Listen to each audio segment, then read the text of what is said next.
Hey, what's up, everybody? Welcome to another Sunday afternoon live stream here on Drums and Drams. Very excited about this one. This is going to be a quicker live stream today, as have been many of the recent live streams. It's just been a busy time, and so I wanted to do a more focused tasting stream today to go through some of the new releases that I've been picking up. Some of them aren't quite so new. Maybe they're just more new to me, but they're things that a lot of them I haven't tasted before, and so I'm excited to try all of them here live. Obviously, before any of them get like a full review made, a full review video. So, anyways, I'm going to say hey to a couple people here in the chat, and then we're going to get going. Let me make sure all of this is looking decent here. So yeah, it's just like I said, it's been a crazy time recently. A couple things have blown up in my face, which has been a good problem. An invitation only grant for some of the music stuff I do that kind of consumed my last week. $20,000 grant that I'm fingers are crossed for that, and had a orchestra concert pop up with a different orchestra than I normally play with. Had to say yes to that, doing something with the New Mexico Philharmonic coming up here in a couple days, which is very last minute. And so just a lot of stuff popping up. And so because of that, the channel's been a little dead in the water, and I do apologize. It's going to get better. I have basically sworn off any extra work. Starting on September 18th, I've sworn off all extra projects besides what I'm focused on doing musically, and then here with the Drums and Drams channel. Otherwise, everything else is getting a fat no unless it pays an exorbitant amount of money, and it's probably not going to happen. So anyways, that is what we're doing. So a couple of the bottles that we're going to be tasting through today. I'm going to start with Shanks and Bombergers, which are two bottles that I've never owned before. I've never tasted. I just picked these up about 2 hours ago from somebody locally here. And so I'm excited to taste Shanks and Bombergers. I don't know much about them. I don't know that I've even ever watched a video about them. So that's going to be pretty fresh for me. Another thing I'm going to be tasting through is Blue Note 17. I managed to snag myself from the old secondary market, 108.5 proof Blue Note 17, which, as far as what I've heard about these Blue Note 17 picks, the higher proofs are the better proofs. So I've got that. I might get to this Jefferson's Cognac Rye. I don't want to drink too much today. I've got somewhere to be this evening, unfortunately. But might check out the Jefferson's Cognac. The one that I'm most excited about, as you can see, I've already dug into this a little bit last night. This is the Remus Volstead Reserve. And after tasting this, I'm already chasing another two backups because it's that freaking good. I saw Keith, you just said something in the chat about this. So let me get to the chat here for just a second. Say hello to everybody before we get going. Again, I'm going to try to wrap this stream up by about 5:15 Eastern. I know I'm probably competing with some football games or this or that. I have no idea. I haven't kept up on anything sports-wise, but if I am, kind of is what it is. The live streams have had to shift around a bit here for September, just based on conflicts and stuff. But moving forward, like I said, no extra work, no extra projects for me. Everything wraps up next week in terms of just sheer craziness. But I do think I'm going to be able to get a video out this coming week. Fingers crossed. 1 or 2 videos, maybe shorter ones, but kind of is what it is. So what's up, Jay? Kilco's in the house. Eric Waite Whiskey Studies in the house as well. 1 p.m. Little late in the day. That's hilarious, man. Let's see here. Keith Schmidt, where'd you get the Volstead? I don't chase many bottles anymore, but that's one I chase. I think it's worth chasing. And, I believe this was a one-time release in 2019 to commemorate the 100th anniversary of the Volstead Act. So I don't think we're going to be seeing more of the Remus Volstead. That doesn't mean they wouldn't do another limited release blend, for some other occasion or something like that. But in terms of this bottle, there were only 6,000 of these made. And after tasting this one last night, and then I'm going to dive a little bit more analytically into it here on this live stream, I'm really excited about this bottle. The Remus Repeal Batch 5 just dropped, obviously, and that's getting rave reviews. I think it's a fantastic bottle. I've got 2 backups of that one. But this Remus Volstead puts it to shame. And this was about $180, I think, if I remember correctly, the MSRP. About $180. Secondary for these can be, between 250 and 320. I've managed to grab this one at about 250. I'm willing to pay that upcharge for something that's not being made anymore, that's not in production. That's a reasonable upcharge. And so I think I have 2 more of these coming at 260 a piece. But they're amazing bottles, really, really amazing. And I have the case here, this thing that opens up. There we go. Opens up and the bottle sits in the middle. Really cool presentation. So I really dig this thing, and I'm excited to dig into it a little bit more here on this live stream. Okay, guys, let's see what else.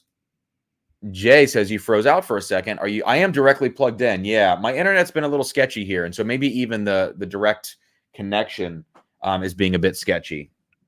Let me make sure I'm all good to go down there. But yeah, we should be okay in terms of the internet.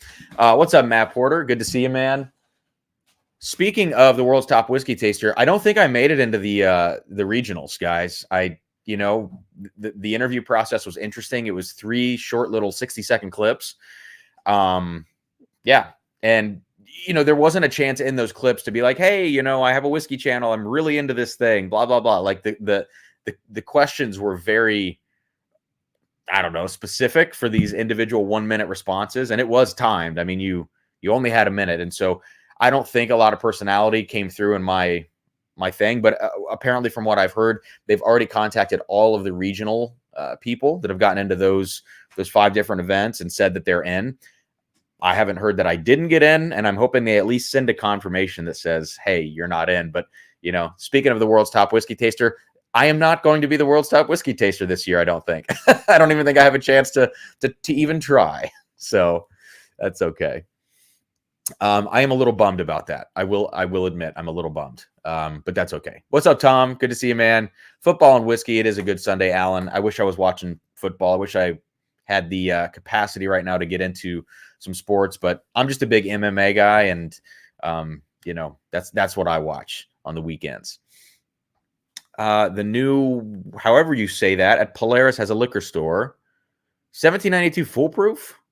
Huh. I heard, what I heard is that they had, like, at their opening, that they had Michter's 10 bourbon and rye just sitting there on the shelf, which is pretty wild. So maybe they stocked up for that. Yeah, Matt, I was a little bummed that, it's not my place to be telling them how to do things, but I do think it was a little unfortunate that the first round had nothing to do with tasting whiskey, and so I think that's a weird way to eliminate people moving forward in a competition that is, maybe 75% about tasting whiskey. Of course, personality has to play a part in these things, but I was a little bummed about it, man. But that's okay, keep growing the channel. If they do it again next year, hopefully I can get in then. But that's the plan. Anyways, guys, I'm gonna pour a first dram here and get this thing going. Eric, wait, I've felt like this recently. I've been drinking a little too much whiskey over the last 2 weeks or so, I think. So many gigs and stuff, and you get home and you're trying to wind down, and it's 11, 12, 1 in the morning, and you do the best you can. But anyways, let's go ahead and start not with the Remus. We'll come back to the Remus. I'm going to put it in front of me here. By the way, doesn't this look like straight out of Gotham City? I mean, this looks like a super villain's whiskey. I love this. I don't know. Anyways, I hope they do another one of these or a similar release or something. So let's go ahead and start with Shanks Homestead Kentucky Sour Mash Whiskey. This is coming to us from Michter's. It's the 2021 release. I got a crazy good deal. Of course, I had to pay secondary for this. This pops up in Ohio, and when it does, it's immediately gone. So I got it from a guy locally, but I think Shanks and Bombergers together were like $240. You know what? That's like an $80 upcharge for both bottles total. I'm okay with that. I don't think it's a bad deal, considering that I didn't have to go out and hunt this thing down. So Shanks is what we're going to start with here. Let's see. Proof is 91.2. So low proof, 45.6% ABV. Get a nice fat first pour for today. All right. So yeah, I don't think we get much information about this. This is basically like a revival label here. I believe the distillery used to be called Shanks, maybe. It was certainly called Bombergers. But these are like revival type labels from Michter's. It says Shank's Homestead Sour Mash Whiskey honors the legacy of American whiskey figure John Shenk, who in 1753 founded a distillery that was to become known as Michter's in the 20th century. So that's basically what we got here. This does not say bourbon on it anywhere, right? Because we got this sour mash distinction. All right, 91.2 proof. Let's check this thing out here. I'm really curious about this. Yeah, it is a pretty bottle, guys, and Art Deco. Yeah, that's funny. The bottle is gorgeous. Ooh, that's nice on the nose right away.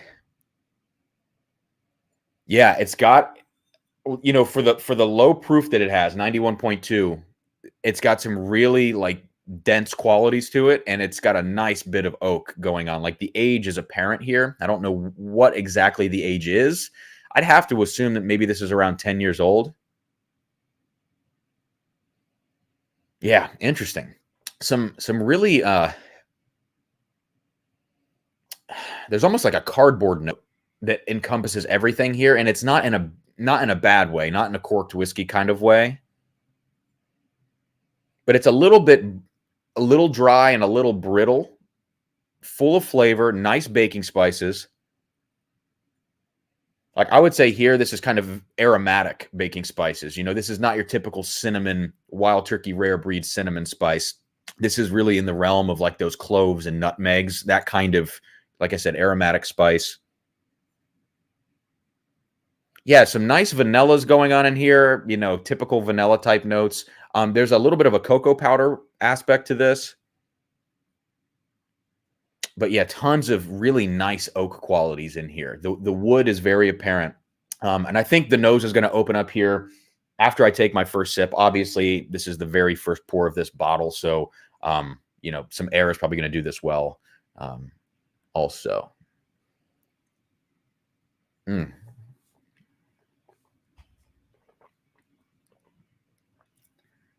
Wow. Very soft on the mouth. Wow, that's great. Seriously, I was not expecting this to be, you know, is it worth the 100 and whatever 20 that I paid for it? Probably not. It's probably worth the 80, 70, 80 bucks it is on, you know, off the shelf. I think absolutely. But I wasn't even expecting it to be worth that. And first sip on this is really good, really promising. By the way, if you haven't hit that like button, hit the like button. Let's get a couple more people in here. And if the connection, it looks like people are dropping off in like pretty big numbers and coming back. So if the connection is bad, please do let me know. I don't know what the heck is going on here, if that's the case. So, wow. Let's see, guys. Let me check in on the connection health here. Haven't seen any messages come through on the chat, so I'm just curious if the connection is not doing so well.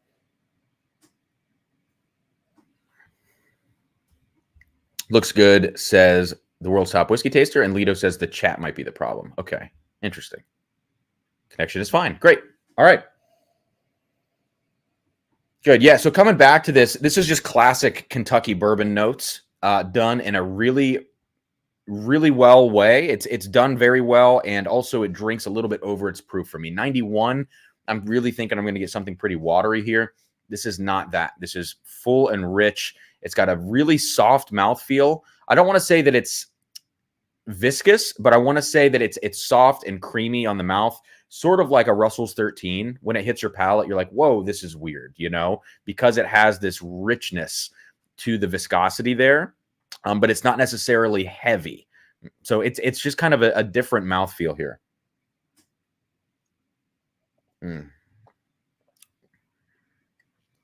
Yeah, there's some orange citrus notes going on now on the second sip that you can really get into. Pie crust. That is like all of these aromatic baking spices I talked about on the Shanks is now clearly like this pie crust note. So I think this is a really fantastic whiskey at the proof. It's not going to blow anybody away, but if you want something that's relaxed, that is really down the middle Kentucky straight bourbon, I think Shanks is a great option. Price-wise, yeah, I don't know. If I put this in a blind tasting, would it stand out and make me think that this is a $70, $80, $90 bottle? Probably not. I can't say that it would. And I think it would be really interesting to put this in a blind flight and see how it does against other comparable, products. I would say probably things between 90 and 100 proof, around 10 years old, with classic Kentucky bourbon profiles. If you put this in a blind flight, it'd be interesting to see those results. And so I might need to kind of come up with something, as I'm looking around the room now, come up with something that would kind of approximate that, a Russell's 10, something similar to that. Maybe even like a Knob Creek 12 could be an apt comparison for this one, even though it's a little bit higher proof. So yeah, I think Shanks pretty good. Nothing terribly special, but more than I was expecting. Let me know if you guys have tried this one or the Bombergers or really anything that I'm tasting through today. I'd be curious to know your thoughts on some of these releases here. Shanks and Bombergers for me have always flown under the radar until, right now, basically. And I was like, okay, I guess I'll pick this up locally. Really soft on the palate. It's getting a little bit soft in terms of mouthfeel, but it's getting a little spiky in terms of the flavors. A little bit, not young, but dry. Like it actually has, now that I'm thinking about it, the Michter's small batch, which to me has a little bit of this espresso spice to it in a sort of a way. This Shanks has a little bit of that going on there as well. Lito, what's up, man? You got the bottle yesterday. The Pumpernickel Rye. That's the one that you got. Sweet. I'm glad that arrived safely. I've been getting notifications that some of those have been getting dropped off recently. Sorry it took so long, man, but I'm glad you got it, and I think you're gonna enjoy that bottle. So, all right, Shanks done. Let's move on now to the one that I'm maybe the most excited about trying on this stream, besides the Remus Volstead, the Bombergers. All right, so Matt Porter, I don't know if you've done a video on these. You have to let me know if you're still in the chat here. That smells good. But Bombergers, I know that I've seen Jason Calori make a video, Mash and Drum, about these. I think last year maybe he made one. I don't think I watched it because I just, I was like, I don't really care about these releases so much. Maybe I should go and check those out again, especially since they would be different vintages. These all have, different release dates on them and things like that. Okay. So 108 proof. It's a beautiful label. Let's see. Any other information? Small batch. This is not a single barrel. And it says Bomberger's Declaration Bourbon honors the legacy of the former distillery known as Bomberger's in the 1800s, later as Michter's in the 20th century. Please join us in toasting and celebrating American whiskey history. And this does carry a Kentucky straight bourbon whiskey distinction on the label.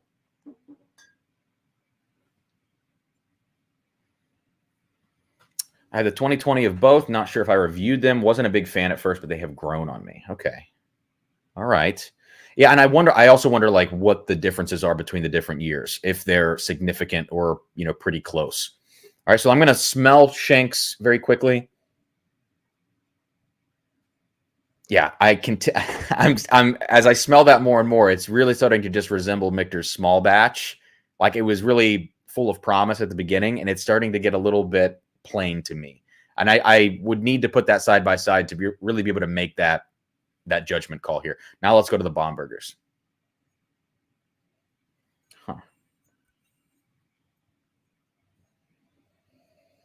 It's not really jumping out of the glass at all. Let me get a little air in this. It's a little bit choked off here. Okay.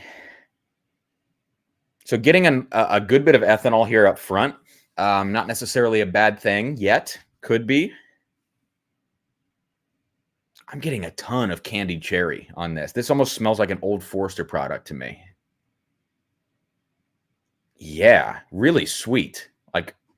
Like almost sickeningly sweet on the nose now that I'm getting past that ethanol. Whoa, I have to say the Bombergers, maybe it's the proof. I like this a lot better right now on the nose than the Shanks. Yeah.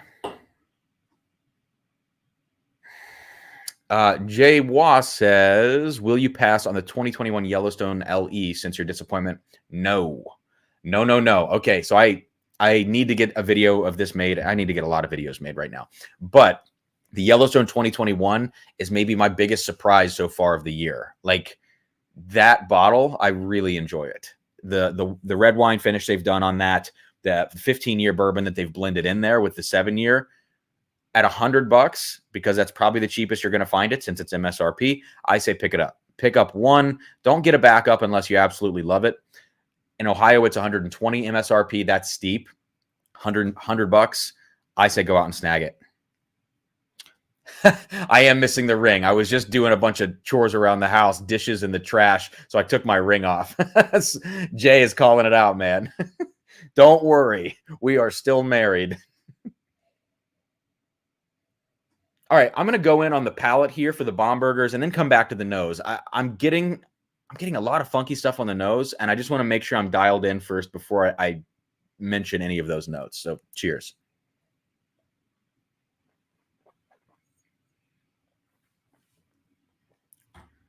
Ooh. Ooh. Wow. That drink's like, holy shit, that drink's like 120 proof. And again, maybe the bottle just needs to settle, and maybe it needs a little bit of air. Jeez. Matt Porter says, these were a bit sharp to me, not very well-rounded, and too bright for my taste. Okay, well, that makes a lot of sense based on what I just tasted here. That's hilarious, man. Wow. Yeah, I've got to say, this does not, this profile of the Bombergers is a complete 180 from anything else in the Michter's line, especially Shanks. Like, these things do not seem like two peas in a pod. They seem like complete opposites. And I'm telling you, the Bombergers to me is coming off a little bit Old Forester-like. No banana. That's not what I'm saying, but this candied cherry note. And I guess you also get that on some of the 1792 foolproof stuff.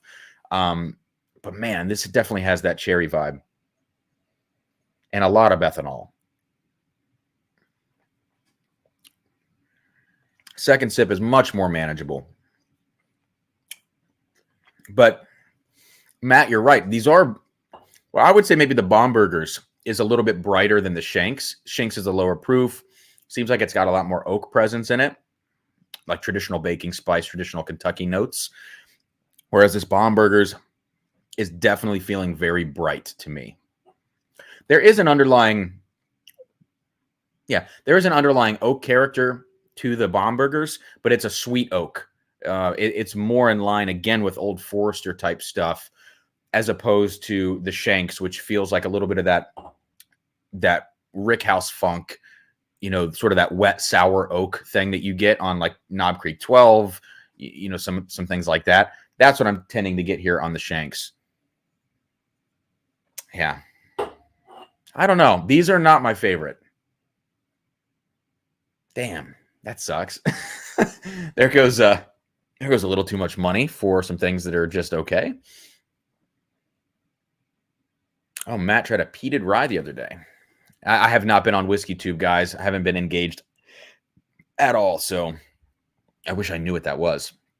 Matt, thanks for hanging out, man, by the way. That's awesome to see you here. Okay, well, I'm going to let these things sit out. Maybe I can revisit at the end of the stream and just see, if air has done anything to them. But for now, I would say if you find these at MSRP and you're like interested in the fact that they're limited edition bottlings, that might be why I buy these. But I can't see myself ever purchasing, maybe I want to have one on my shelf at all times. But I can't see myself purchasing another one of these to have a backup or because I really want to have one. If I had that extra, $70 to $90 MSRP, or even the secondary prices, which for these can go up to $150, that money is better spent elsewhere. Elijah Craig Barrel Proof, it comes to mind. Pretty much anything else in that price range that is a good value bottle is going to beat these things out, I think. So anyways, I don't want to linger on that too much, but I'm going to go ahead and put these behind me. and we're going to move on to something else here. Okay. It's also worth bringing this little guy up here.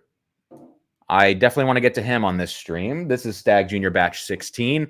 I will get there. I think I should divert quickly to this Jefferson's cognac finished rye. I think I should do the Jefferson's rye just because of the proof point here. Once I start getting into the Stagg Junior, Blue Note is 108 proof also. I think going to the Jefferson's right now is a wise move so that I don't jump from 130 proof down to like 94. All right, so let's go there. We will take a sip of the Jefferson's from the old Bardstown Bourbon Company, Glencairn.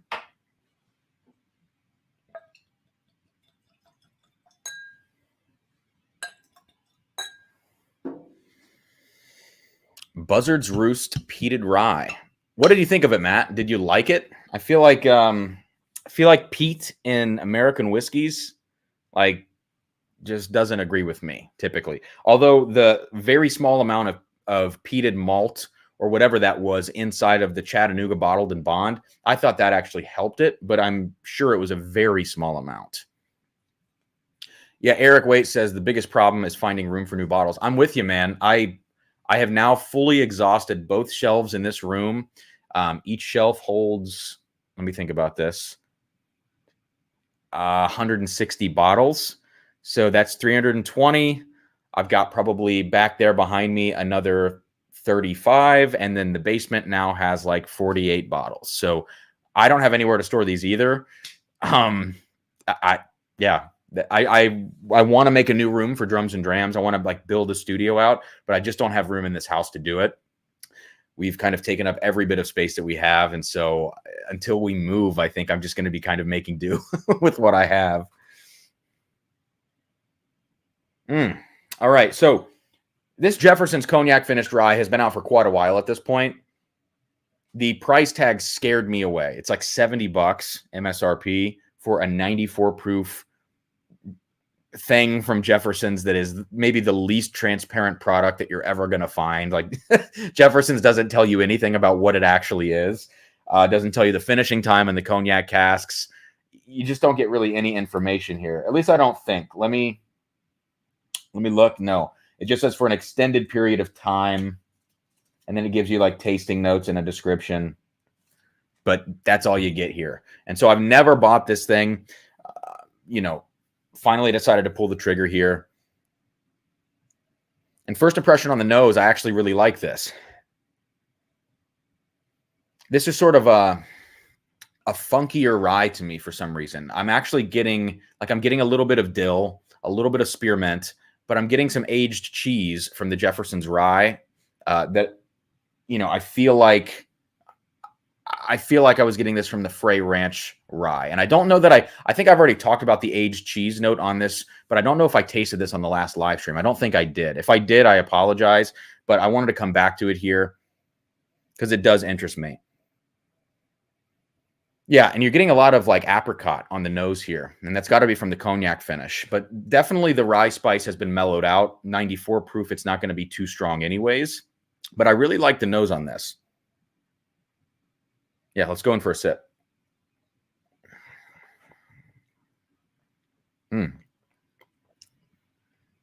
Yeah, that's really nice.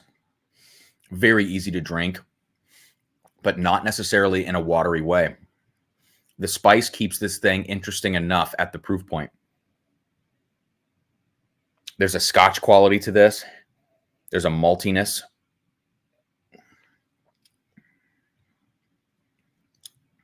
Honey, malt, honey, apricot, spearmint, dill, slight dill. Yeah, this is a nice rye.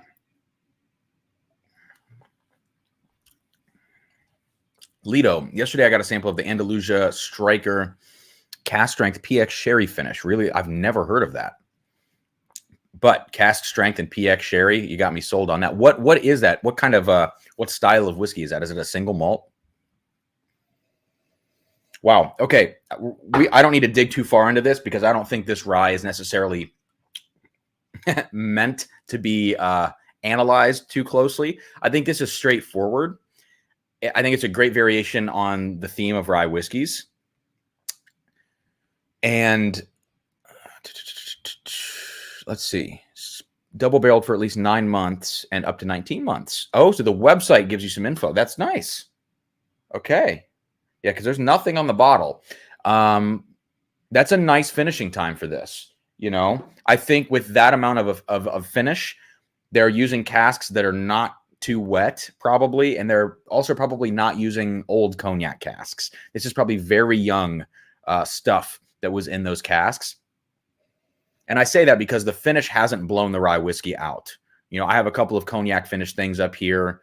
Obviously, Armagnac, when you get like the Chateau de la Baude, the cigar blend, those things have huge impacts on the whiskey. Whereas this one, to me, seems definitely more balanced along the way.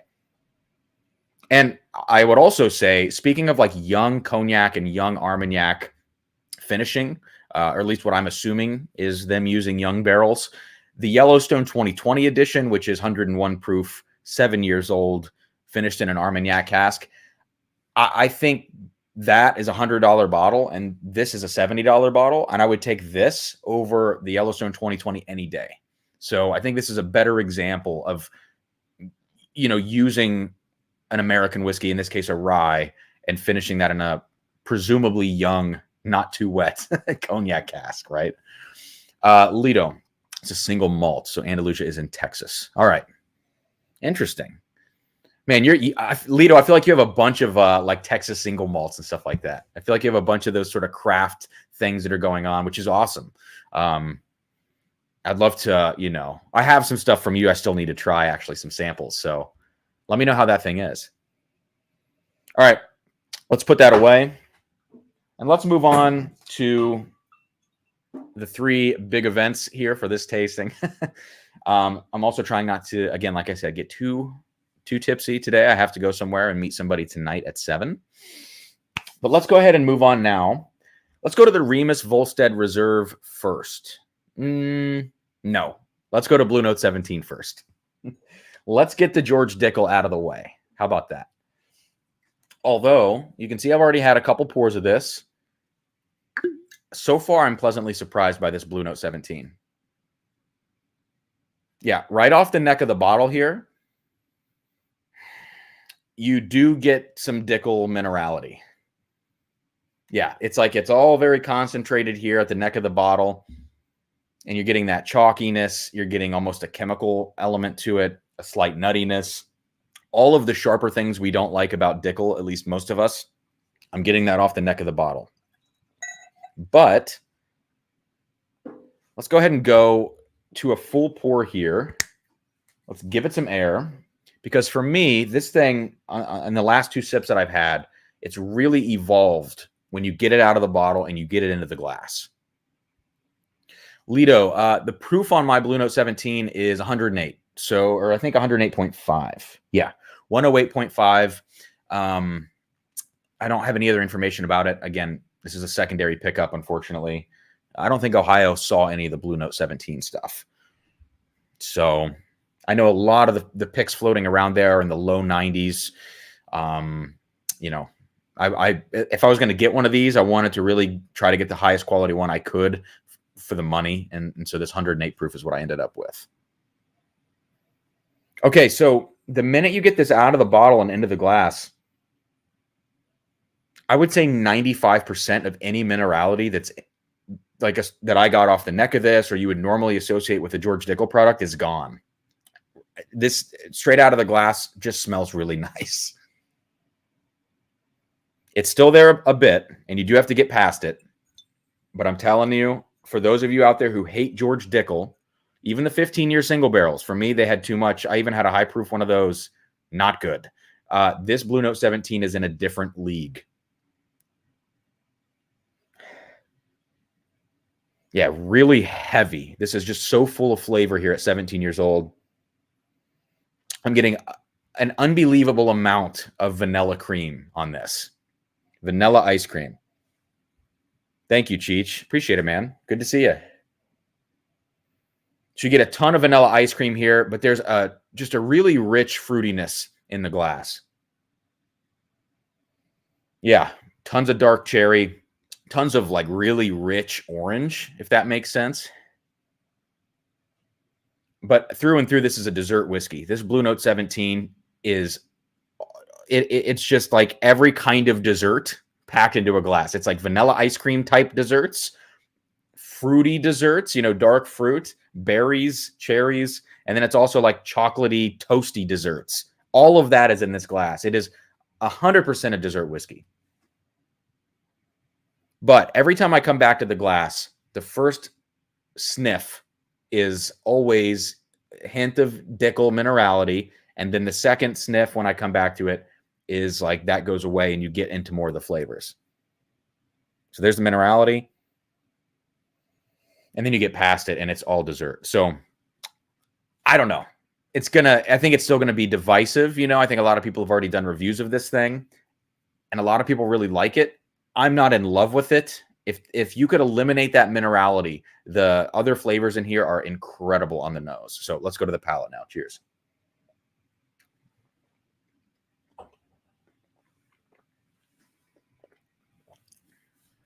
Ooh. Wow. It is so dense. I may have never had a whiskey that is as dense as this Blue Note 17.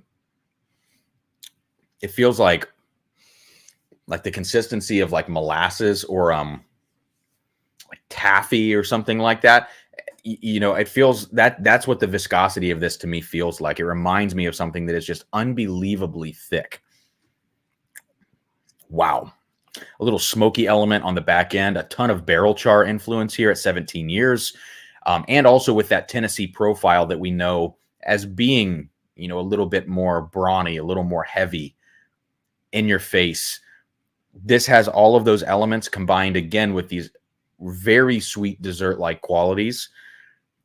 It's definitely for me the best example of Dickel that I've ever had. It blows Discovery 5 out of the water. I think Discovery 5, after having this, Discovery 5 has some of this 17-year Dickel in it.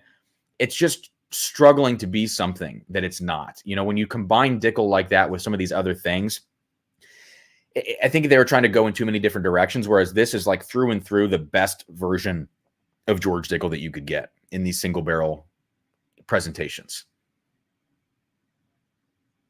Wow. Yeah. Still slight chemical note, something off-putting in there. You just got to get past it. And I'll also be curious to see with some more air in the bottle if this does happen to dissipate. But one thing I want to try with this Dickel 17, because I have a 108 proof version, I don't know if I'd recommend this for something in the low 90s, is to throw a little bit of water in it. All right. And the reason being, I think in some ways, this also feels like it's a little closed off, similar to the Bombergers. And I think it could just use a little deconstruction with the water to kind of release maybe something else in here. 9 times out of 10, I think American whiskeys don't do well with water. I think what you sacrifice in mouthfeel when you add water is not made up with flavor most of the time. And that's something that a buddy of mine, Frank, he brought up to me and mentioned, and I've been really thinking about that a lot, and I think it's true. I think water does so much better with Scotch and single malt whiskeys than it does with bourbon most of the time and rye. But this Blue Note seems to me like there might be an advantage to a little water on this high proof version.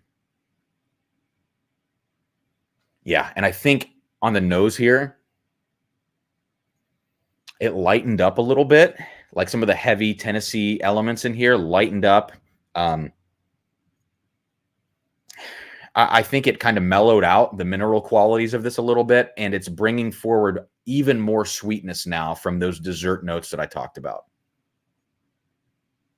Let's try it now on the palate, probably at 100 proof at this point.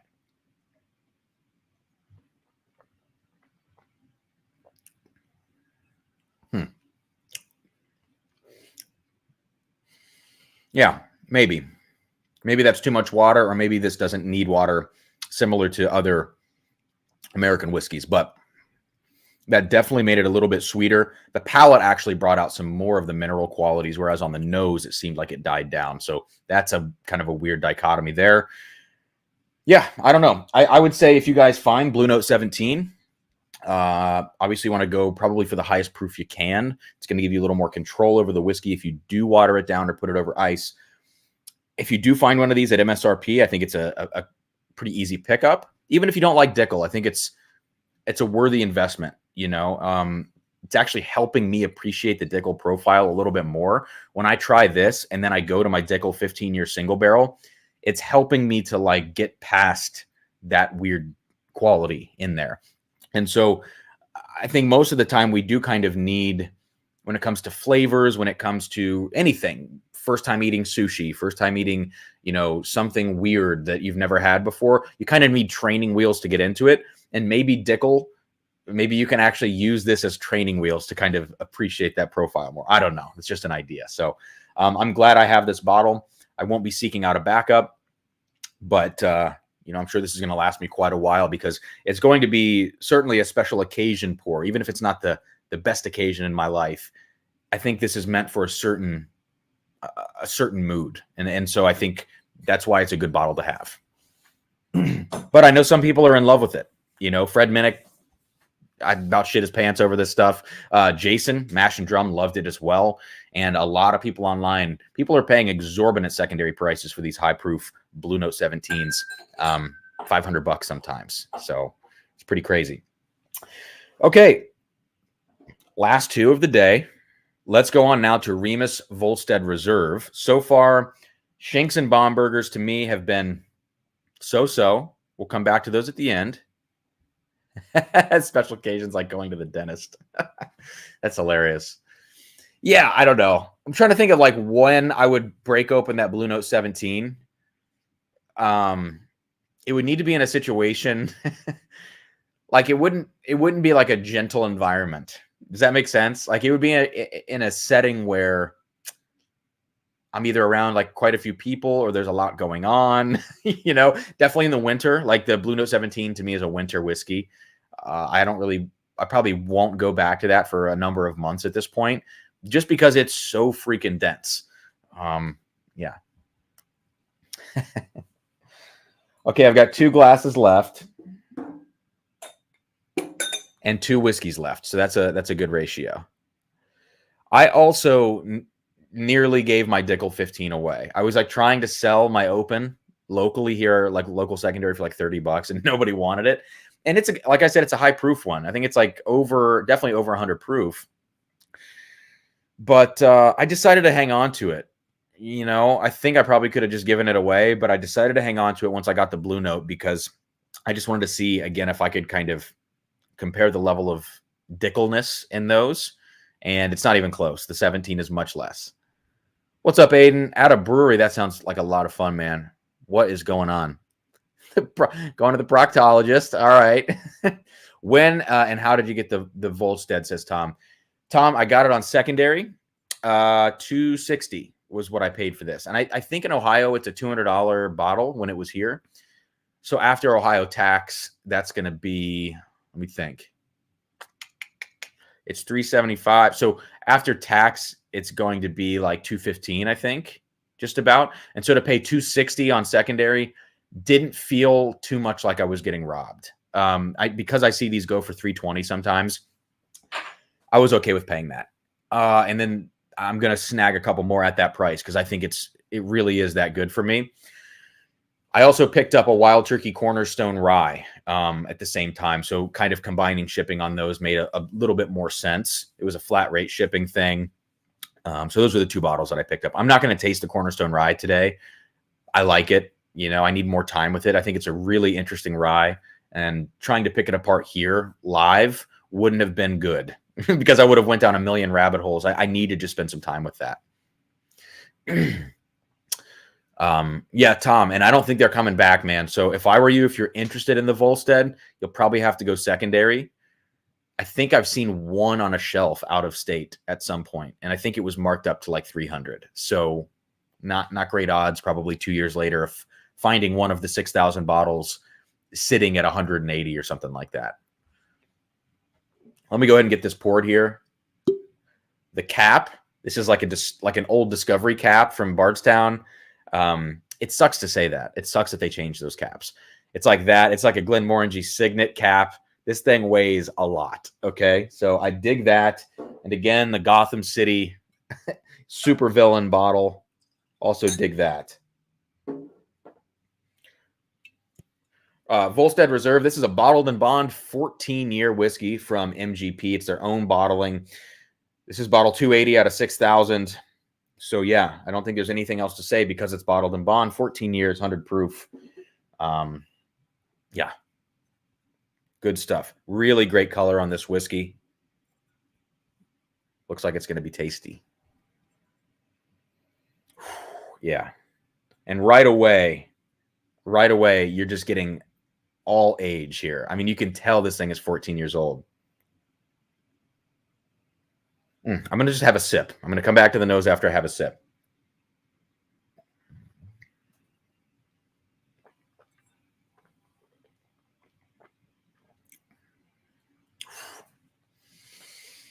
Wow. There is so much candied orange in this whiskey.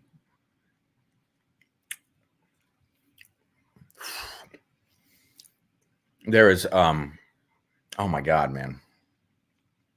It just keeps going. Wow. What is up, David Babcock? Getting a haircut. I need to get one of those too. That's why I'm wearing a hat.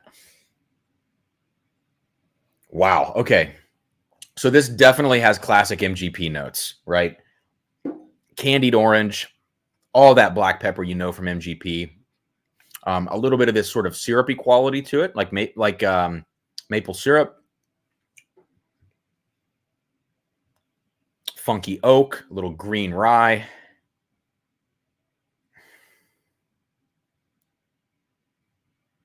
Yeah, nice dark fruits here, like rich, sort of those plum type notes, those dark Luxardo cherries. It's basically like, think about any MGP mash bill, you know, like bourbon mash bill. Think about the 36, think about the 21. The 36 has more rye. You're going to be getting a little bit more of that green rye spice. The 21 is a little bit more of like burnt vanillas to me, cinnamon, nice spices. It has qualities of both of those, even though I think this is maybe entirely the 21% rye mash bill on the Volstead. You're getting such a cross section of everything that's good about old MGP whiskey at a manageable and drinkable proof. I'm not offended by the fact that this is 100 proof. I like the bottled and bond distinction here. I think it's a great thing to know that this is all from the same distillation season, meaning they don't have 16-year whiskey in here, right? They have all 14-year whiskey, and it's a great example of what happened, I guess, if this was 2019, 2005, when this stuff was distilled. It's a great example of that year. Chocolate, man. Like crazy amounts of chocolate. Chocolate, dark cherry, dark fruits, plums, like I said, green rye spice, black pepper, sickeningly sweet candied orange, but it's not overbearing like other MGP whiskeys of this age. I think Tumblin' Dice 11 almost has too much orange in it for me. It's like, it's kind of crazy. And Remus Repeal Batch 4 had a ton of orange. This is integrated very well. This is one of my favorite whiskeys that I own, I think, is this Remus Volstead. Oh my gosh.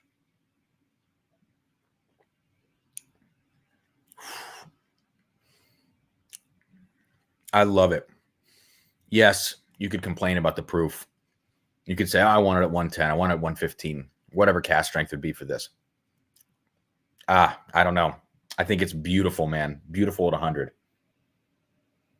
Sheesh. Keith, a lot of distilleries had to change bottles and corks due to shortages from COVID, or just in time. Our just in time global supply chain system shattered under the weight of COVID. Right? Yeah. I mean, it seems like so many industries, even chicken wing shortage. You know, but the chips. What is it? The chips that go in cars and like all these things you hear about, the lumber and different supplies. It's been kind of crazy to see all that happen. I'm trying to think if the drum and percussion industry has been hit by that. I think like in some drum head factories, there's like a 10-week wait for, you know, some of these things. And I don't know if that had to do with staffing or if it has to do with supply shortages or whatever else, but it's crazy, man. So that makes sense that, you know, maybe that's why Bardstown decided to do that. It could have just been a cost-saving measure moving forward. Who knows? I'll be curious to see, I guess. It looks to me like Bardstown has put out Fusion 6 now. And so I'm going to be looking forward to seeing what they throw in Discovery 6 and whether that carries a fat cork again or not. Holy shit, Keith. That is crazy, man. That is crazy. I'm glad, like when I got into that car accident a couple months ago, for a second, I wanted my car to be totaled so I could get something else. And then I was like, actually, I'd rather this thing get fixed. So I don't have to deal with all of this. Yeah, what's up, Carl? Is Uta with you? Good to see you, man. Thanks for jumping in. We're just tasting this Remus Volstead Reserve, the Gotham City bottle, which is just amazing. I got to get some more of these things. All right. Last sip of this one, I promised. And now I'm just drinking for enjoyment.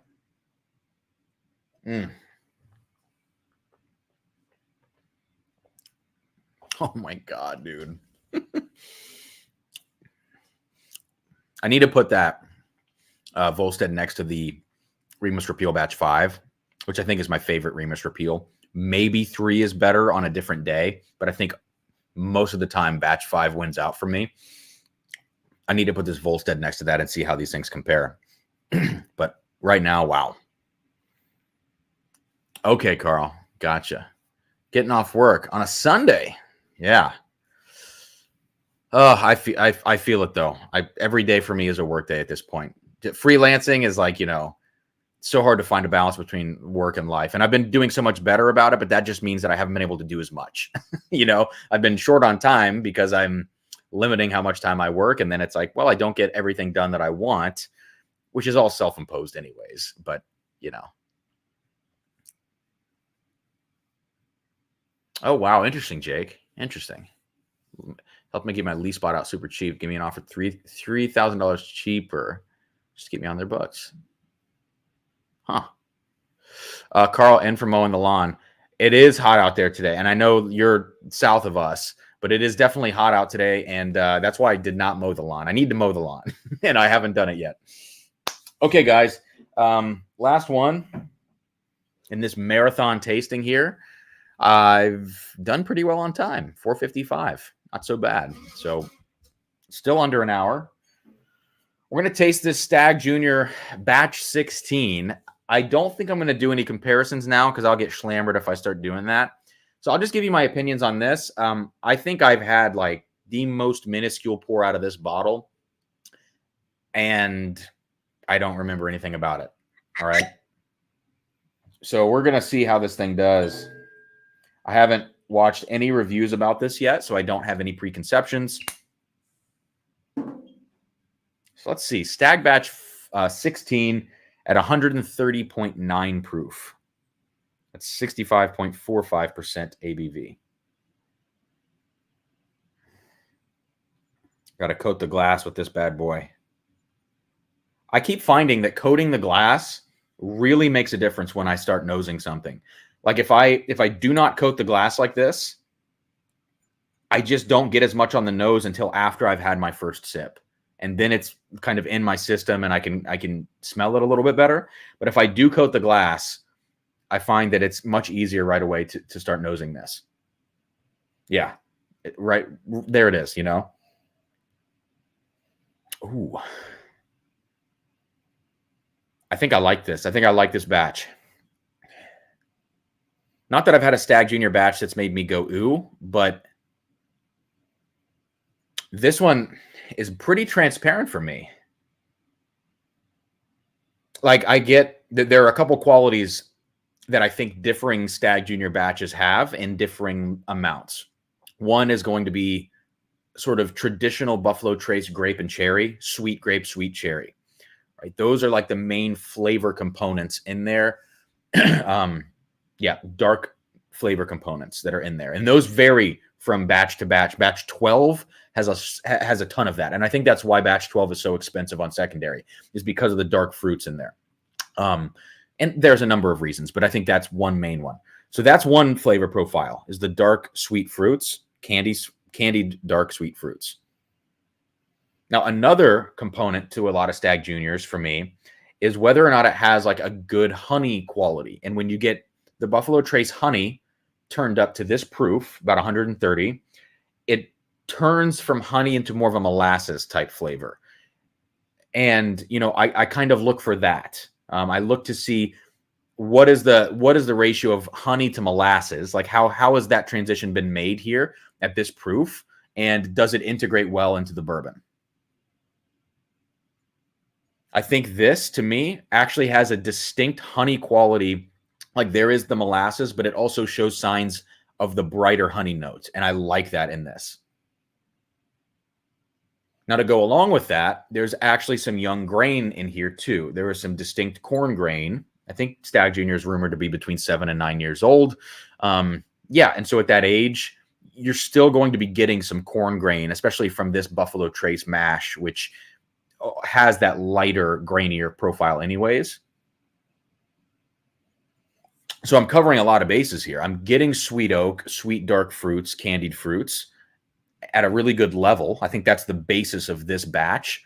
I'm getting some molasses, and then I'm also getting maybe a little bit more honey and like corn grain than I normally would get in a Stagg Junior batch. And then at the end of everything, there is a nice oak profile to this. Yeah, I think this has a lot of stuff going on in it. It's definitely not as dense, at least to memory right now. It's not as dense as batch 12. Batch 12 is just like, you know, it's like George T. Stagg light, which is what all of these should be, but some of them are not quite there. That one definitely resembles George T. Stagg in many ways. This one just seems like a really solid batch. I am not the biggest batch 15 fan. I need to go back and go through and you know, however many months later, 7 months later, my palate's gotten better. Go through and see how these things do again. But still, I don't think batch 15 is my favorite. I think this, to me, is sitting around like batch 13 quality, which I love. So we'll see. Yeah, Jay, I don't quite know yet. 14 for me is certainly my least favorite. Although 14 has a ton of grape, and I think less grain than this. I think the one knock on batch 16 I have now on the nose, I haven't even tasted it, is just the grain quality, or percentage of grain that I'm getting here on the nose compared to everything else going on in the glass. Yeah. And of course, there's ethanol here. It's Stagg Junior. It's young. It's high proof. Let's go to the palate now.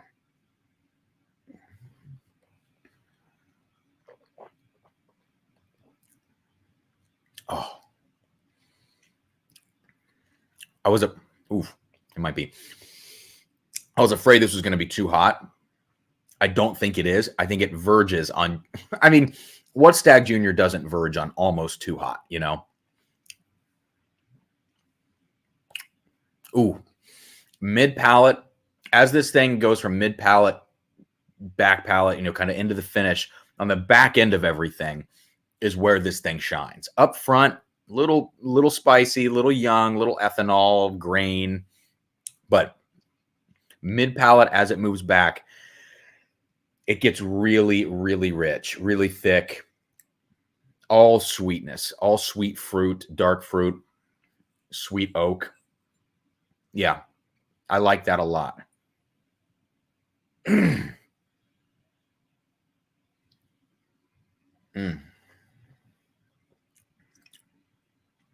Shit. The second sip is candy. Wow. Wow. David Babcock. I think I'm going to like it over 15 as well, but I'm going to keep an open mind absolutely when I do that comparison. I would say that 15 for me, it seemed too hot is what it was. It seemed like for some reason the rye spice had additional influence on batch 15. It seemed rye forward.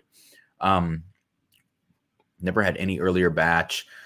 Yeah, I think this one is more accessible than batch 15 in a lot of ways.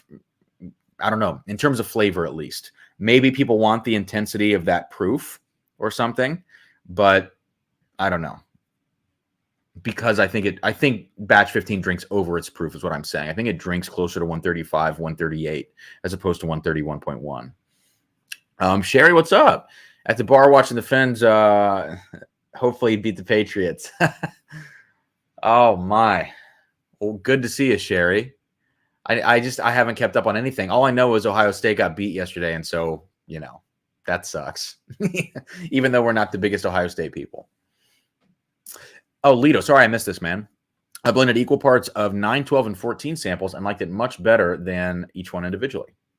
I thought about doing that, like a Stagg Junior Infinity bottle with, I pretty much have like 100 mils or 150 mils left of batches 13, 14, and 15. I have a full batch 12.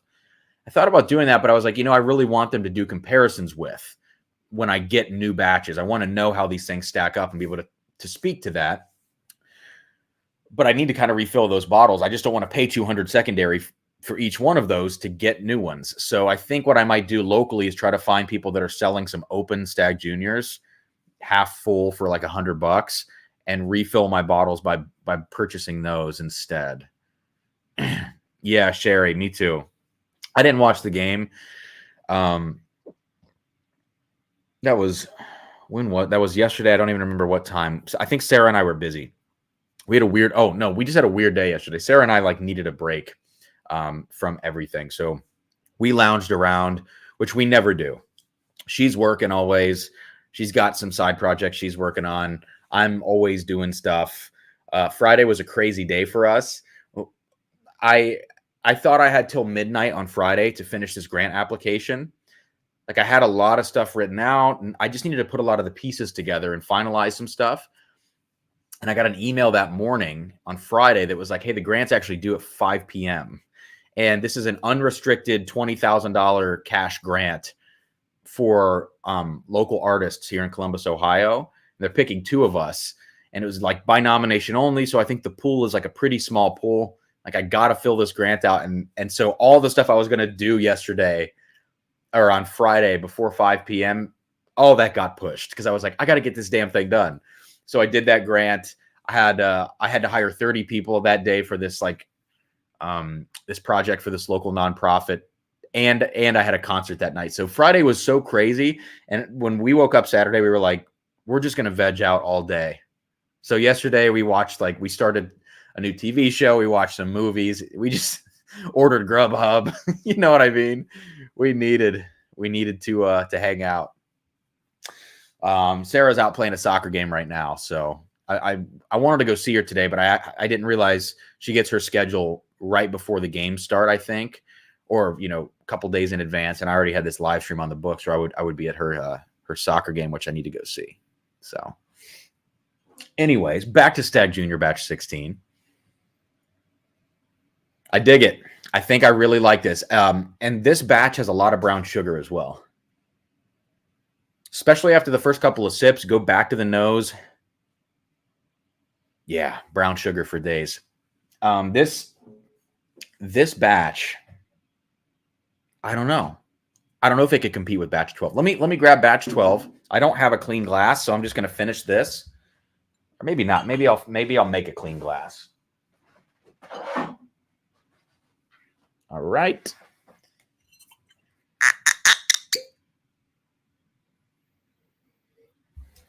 Okay. Let's make a clean glass here. That is Dickel. Okay. We can get rid of that. Or I should say Blue Note 17. Let's do a batch 16 to batch 12 comparison, and then we'll wrap this thing up. Just for my own curiosity.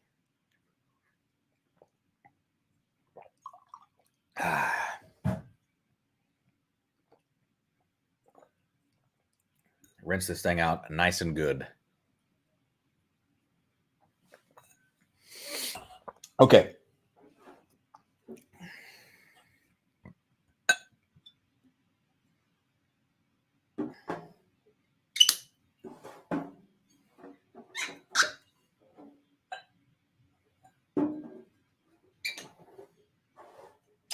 Alrighty, so let's do this thing. Batch 16 is 130.9. Batch 12 is 132.3. So batch 12 definitely has the proof advantage. There we go. Want to make these even pours.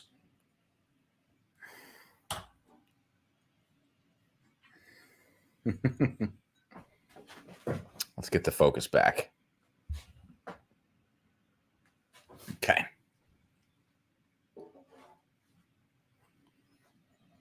All right, so let's start with batch 16 on the nose. Just talked about it. Yeah, the brown sugar is really becoming apparent, like I said, but nice dark fruit notes, you know, all that good stuff. Let's go back to batch 12 now. Huh. Yeah, batch 12 just smells older. It just smells like they're not pulling any punches on you. It smells like they've actually blended together some really phenomenal whiskey here. Whereas, yeah, batch 16 seems like, hey, this is certainly young Buffalo Trace at cask strength, but we've just blended you a really good batch of that, you know?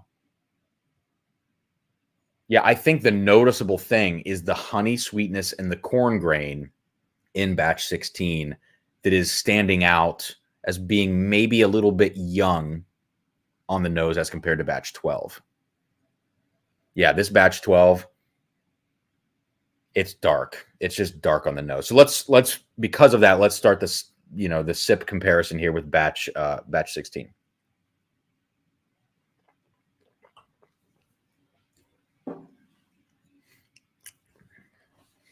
Yeah, it's good. Very good. And now batch 12. Jeez.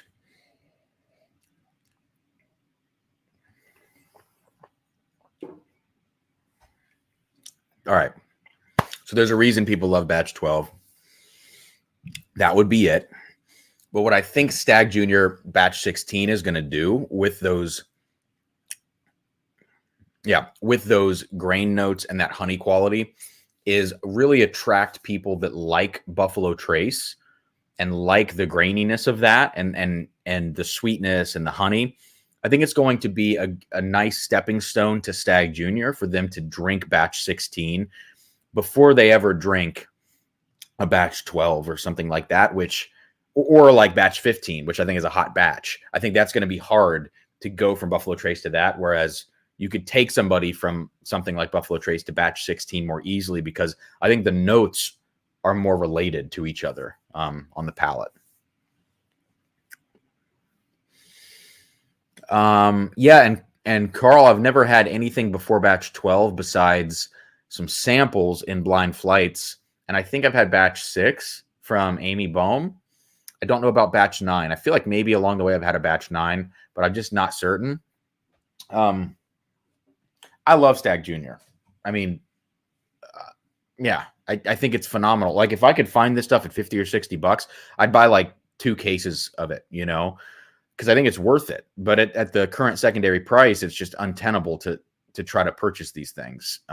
They've skyrocketed with COVID and everything else, but when they were like 150 secondary, it was stomachable. And the only reason besides my own curiosity that I would pay the $250 that I paid for this batch 16 is because of the channel, because I'm going to do a review of it and I want to be able to have an opinion out there about it. But that's really it. Yeah.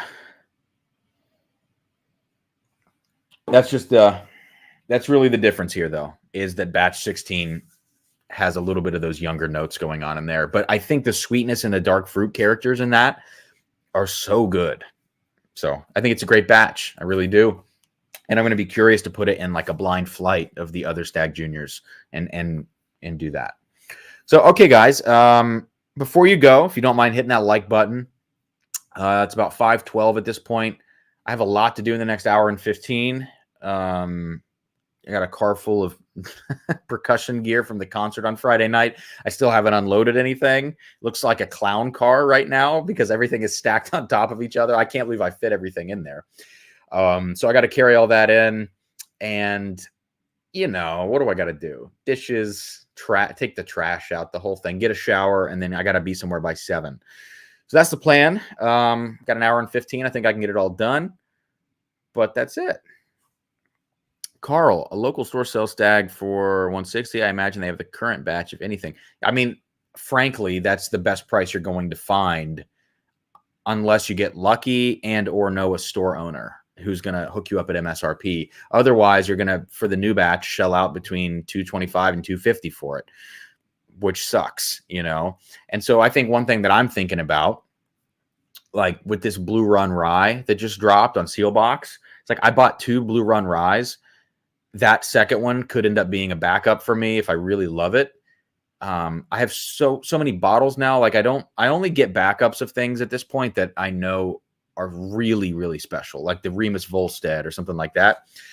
Otherwise, I give it away on the channel. I like to give away those backup bottles, or, you know, just trade that bottle 1-to-1 for a Stagg Junior, because I'm happy to pay $100 for a Stagg Junior, and that's how much the Blue Run Ryes were. And I've seen them trade 1-to-1 on secondary. I'm like, you know what? Like, if you want to value my Blue Run Rye at $250 and trade me what a $60 bottle you're valuing at $250, fine, let's do that. Because, you know, that's the only way that I'm going to get some of these things without shelling out that money, which I do, but I do it unhappily. And so I think, like, with some of these Seal Box releases, I snag an extra one so I can kind of do a trade like that. So, Uta says Instagram it. What am I Instagramming, Uta? Gosh, I tell you, I haven't been on social media at all. I've just been getting everything squared up on my end. I'm the personnel manager and percussion coordinator for this thing that's happening next weekend, where we're hiring 30 percussionists to play this gigantic hour-long piece outdoors in a park here, and all the permitting and all that stuff. It has been a very big challenge to organize this event. The pay is decent to do it, but it's definitely not worth all the hours that I've put in. And it's been a labor of love. And so when that ends next weekend, I'm going to be very happy. That's what's really been sucking up all my time. Thank you, Guy. Good to see you, man. I hope you're doing well. Oh, my clown car. Yeah, you should see it. Maybe I'll put it in the the Patreon or something. I don't know. Okay, guys, I'm out of here. Cheers. I'm going to go ahead and wrap up with, actually, let me check out the Shenks and Bombergers. Let me see. This is Shanks after an hour of sitting out in the air.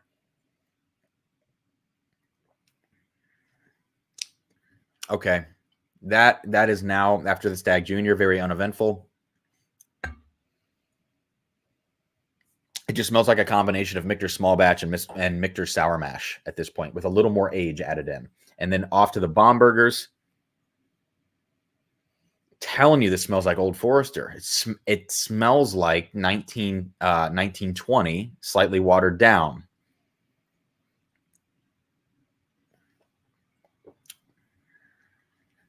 It tastes like it too, with just a little bit more of a rounded profile, a rounded base to it. So, all right, I'm out of here. See you guys later. I don't know what's to come on the channel in the next week. I can't make any plans. I'm going to do my best. Patrons, I have some written reviews I'm going to post this week for everybody, not just Whiskey Diary people, not just VIPs. So keep an eye out for that. I will have written reviews up. I think I'm going to do some video reviews for the Patreon to at least keep that going. Like single take, no background music, just get some stuff up there and talk about some whiskey. Because I don't feel good about the fact that I haven't posted on the Patreon in a week at this point. So I apologize. Things are on the way back to normal. Doing the best I can, guys. And this is the last, I think the final crazy week of this just ridiculous project that I didn't realize how insane it was going to be. So cheers, guys.